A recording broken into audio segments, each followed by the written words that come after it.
This one got ripped wide open.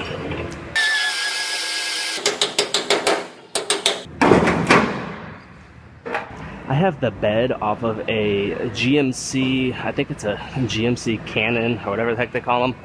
Little small truck. This one got ripped wide open on the side of the bed. So it's going to get a new bedside, which I have right here. So I'm gonna go ahead and get this one cut off.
I have this bedside all fit up, and my tailgate lines up and fits good along with the taillight. So I am going to go ahead and lift the side back off, and it gets some structural adhesive through here and through here. Then I will get this bedside put on permanently.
So this bedside gets a chip guard across these bottom sections, which is just a thick texture to help prevent rocks from chipping it.